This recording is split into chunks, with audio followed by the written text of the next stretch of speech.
కేసీఆర్ గారు చేసింది వాస్తవం. మీరు చేసింది ఏముంది? 10 సంవత్సరాలలో రెచ్చగొట్టడము గెలిపించడం తప్పితే. ఇలా నేను బండి సంజయ్ గారిని ఒక్కటే అడుగుతా ఉన్నాను, మీరు కేటీఆర్ గారిని ఏదో బాగా తిడుతున్నారు, అసలు మీరు ఒక్కసారైనా ఎమ్మెల్యే గెలిచిండ్రా? ఇదే కరీంనగర్ పట్టణంలో మీరు ఒక్కసారైనా ఎమ్మెల్యే గెలిచిండ్రా? నువ్వు కేటీఆర్ని తిట్టే స్థాయి మీద పెరిగిపోయిందా ఇలా? కరీంనగర్, ఇదే కరీంనగర్ పట్టణంలో గమ్ల కమలాకర్ గారు మీరు చిత్తుగా 3 సార్లు ఓడగొట్టిండు కదా. ఏదో మేము విర్రవీగుతున్నాం, మేమేదో హీరో అని, నేను ఏదో అని. ఏంటిది? ఇలా 2 సార్లు మీరు పార్లమెంట్ గెలిచింది. ఎట్లా గెలిచిండు మీరు? నరేంద్ర మోడీ గారు వేవ్లో గెలిచిరు, అది మోడీ గారికి ఓటేసిరు జనం. ఇలా మీరు చేసింది ఏముంది? ఇలా మీరు ఒక్కసారైనా ఎమ్మెల్యేగా కరీంనగర్ పట్టణంలో గెలిచిండ్రా? అసలు ఎమ్మెల్యేగా ఒక్కసారైనా మీరు గెలిచిండ్రా? ఇలా మీరు కేటీఆర్ గారిని కేసీఆర్ గారిని నోటికి వచ్చినట్టు మాట్లాడుతూ ఉన్నారు. ఇలా మేము కూడా అనొచ్చు కదా. ఇలా నేను సవాల్ విసురుతున్నావు, రై నువ్వు అన్నావు కదా డ్రగ్స్ అని కేటీఆర్ గారిని. రా, కేటీఆర్ గారు టెస్ట్కి రావడానికి సిద్ధంగా ఉన్నారు, టైం డేట్ ఫిక్స్ చేయి. ఇలా నువ్వు, బండి సంజయ్ గారు, రేవంత్ రెడ్డి గారు, కేటీఆర్ గారు ముగ్గురు పోయి ఇలా డ్రగ్స్ టెస్ట్ ఇస్తాం దాండి. ఎవరు డ్రగ్స్ తీసుకుర్రో మేము మనకు తెలిసిపోతుంది కదా ప్రజలకి. ఇలా మేము కూడా అనొచ్చు కదా బండి సంజయ్ గారు, ఇలా తంబాకు తినుకుంటూ దాంట్లో డ్రగ్స్ మిక్స్ చేసుకొని తంబాకు తింటేనే మీకు ఎంటికలా నూసిపోయిన సైడ్ ఎఫెక్ట్కి గుండు అందుకే అయినరని నేను కూడా అనుకుంటున్నాను. మరి మీకు కూడా డ్రగ్స్ టెస్ట్ ఇవ్వాలి, ఖచ్చితంగా ఇవ్వాలి బండి సంజయ్ గారు మీకు కూడా. ఇలా మాట్లాడుకునేది నోటికొచ్చినట్టు మీరు మాట్లాడితే నోటికొచ్చినట్టు మేము మాట్లాడలేమా? మాకు రాదా? మాకు చేత కాదా? ఇలా డ్రగ్స్ టెస్ట్కి రాని మరి సిద్ధంగా ఉన్నారు మేము కూడా. అసలు ఇలా టాపిక్ ఏంది కరీంనగర్ పట్టణంలో? ఇలా మీరు ఇలా సిగ్గుపడాలి బండి సంజయ్ గారు అని నేను అంటూ ఉన్నాను. ఇలా ఏం మాట్లాడుతుంది బండి సంజయ్ గారు? మొన్న ప్రెస్ మీట్ పెట్టి మాట్లాడినప్పుడు ఏం మాట్లాడాడు? అసలు హోమ్ మినిస్టర్గా నాకేం సంబంధము? ఇవాళ ఇక్కడ ఉన్న కౌశిక్ రెడ్డి గారు ఏదేదో మాట్లాడిపోతుండు, బీఆర్ఎస్ పార్టీ బురద చల్లిపోతుంది.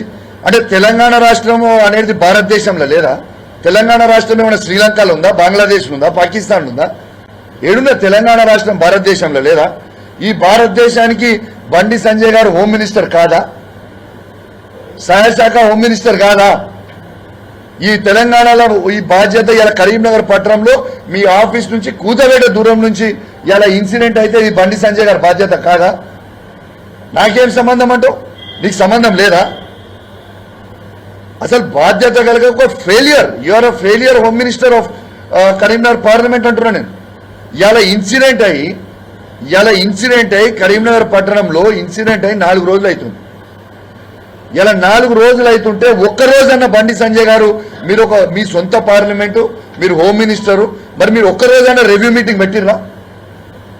ఈ ఇన్సిడెంట్ అయినాక ఒక్కసారైనా 7 వరకు వచ్చింది అనేది సిపి గారిని, ఈ జిల్లాలున్న పోలీస్ యంత్రాంగంని పిలిచి, ఉమ్మడి కరీంనగర్ జిల్లాలో ఉన్న పోలీస్ యంత్రాంగం మొత్తం పిలిచి మీరు రివ్యూ మీటింగ్ పెట్టినరా అని నేను అడుగుతా ఉన్నాను. Is it not your duty?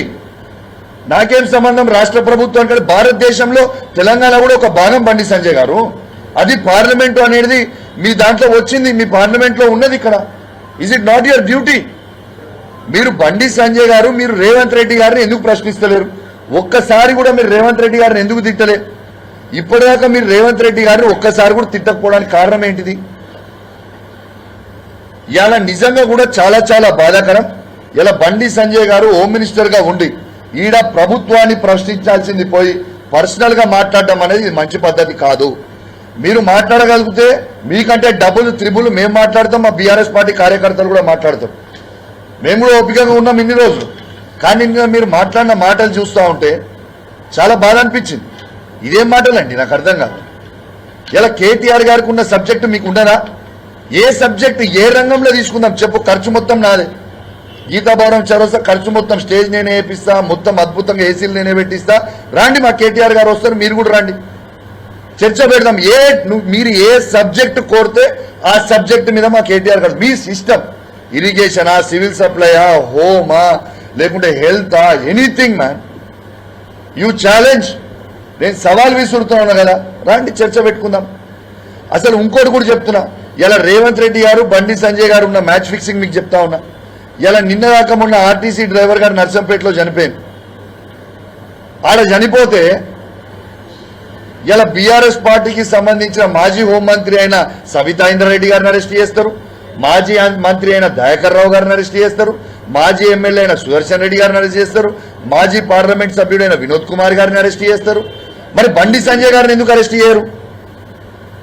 Bandi Sanjay గారికి పోలీస్ ఎస్కాట్లు పైలట్లు ఇచ్చి మరి ఆడికి తీసుకుపోయారు. మరి మిమ్మల్ని ఎందుకు అరెస్ట్ చేయలే? ఇక్కడ బీఆర్ఎస్ పార్టీ మాజీ మంత్రులని, శాసనసభ్యులని, మాజీ ఎంపీలని మళ్ళీ మీరు అరెస్ట్ చేసినప్పుడు బండి సంజయ్ గారు మిమ్మల్ని ఎందుకు రేవంత్ రెడ్డి గారు అరెస్ట్ చేయలేదు?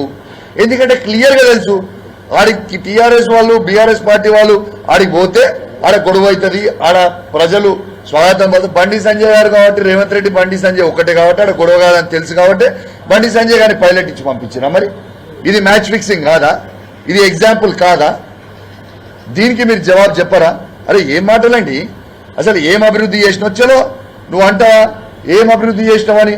దాన్ని మేము కేటీఆర్ గారు వస్తారు కరీంనగర్ జిల్లాలో నీకు సంబంధించిన ఏర్ సెగ్మెంట్లలో బీఆర్ఎస్ పార్టీ కేసీఆర్ గారు ఏం అభివృద్ధి చేసినో మేము పెడతాము.